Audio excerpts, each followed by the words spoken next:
Assalamualaikum warahmatullahi wabarakatuh. Perkenalkan, nama saya Muhammad Hamdani dari kelas TIC. Di sini saya akan menjelaskan tentang arsitektur dan jaringan komputer. Arsitektur komputer merupakan penerapan dari pendefinisian struktur dari hubungan dari subkomponen hardware pada komputer, sedangkan referensi merupakan konsep berpikir untuk menjelaskan cara kerja komputer secara logika untuk mendukung suatu penerapan pada komputer. Arsitektur komputer ini paling tidak mengandung 3 subkategori: set instruksi, arsitektur mikro, sistem desain. Jaringan komputer merupakan sebuah sistem atau himpunan komputer autonomus memiliki kendali atas dirinya sendiri dan perangkat jaringan lainnya yang dihubungkan menggunakan protokol komunikasi melalui media transmisi untuk mencapai suatu tujuan yang sama. Media transmisi dapat berupa kabel ataupun udara yang menjadi media bagi komunikasi elektromagnetik. Tujuan dari jaringan komputer adalah 1. Membagi sumber daya, contohnya pemakaian printer, CPU, memori, dan hard disk. 2. Komunikasi, contohnya surat elektronik. 3. Akses informasi, contohnya web browsing. Perbedaan arsitektur fisik dan logik.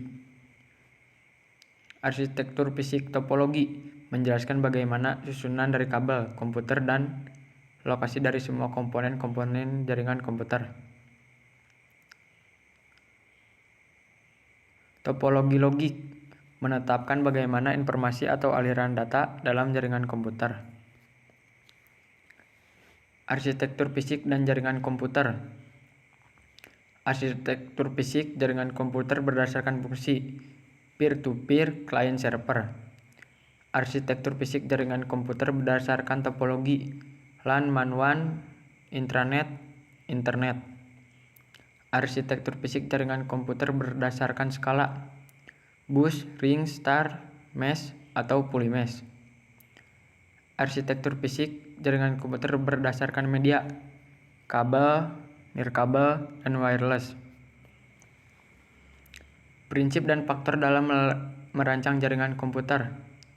Terdapat 4 prinsip dalam membangun jaringan komputer, yaitu 1. Pengirim, yaitu perangkat komputer yang akan mengirimkan data melalui jaringan komputer. 2. Penerima, yaitu perangkat komputer yang akan menerima data yang telah dikirim oleh perangkat lain dalam jaringan komputer. 3. Protokol, yaitu aturan dalam komunikasi data, umumnya saat ini menggunakan TCP/IP.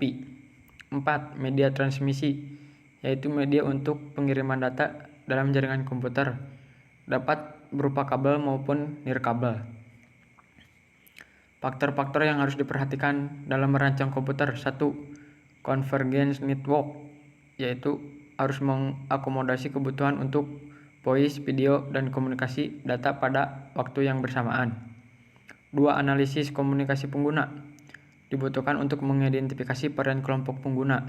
3. Analisis data server dan data store untuk komunikasi antar server dan client server. Diagram topologi, untuk menyajikan infrastruktur jaringan secara rinci dalam gambar yang menunjukkan bagaimana semua switch saling berhubungan, termasuk pendataan setiap partnya. Jenis-jenis jaringan komputer: dedicated server, non-dedicated server. Pengelolaan fungsi komputer: web server, mail server, DNS server. Komputer jaringan LAN, NIC, media transmisi, internet, media device, repeater, hub, switch, bridge. Komputer berdasarkan fungsi, workstation server. Tipe kabel: koaksial, twisted pair, twin axial, fiber optik.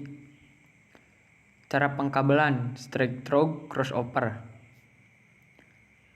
Fungsi DNS ada 2, yaitu 1. Kerangka peraturan pengiriman secara kontroversi menggunakan keuntungan jenis record. DNS dikenal sebagai record TXT. 2. Menyediakan keluasan untuk kegagalan komputer. Beberapa server DNS memberikan perlindungan untuk setiap domain. tepatnya 13 root server digunakan oleh seluruh dunia.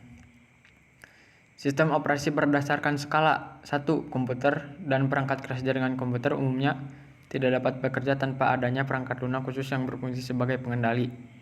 Perangkat lunak ini disebut sistem operasi jaringan komputer atau network operating system. Sekian dari saya, mohon maaf apabila ada kesalahan.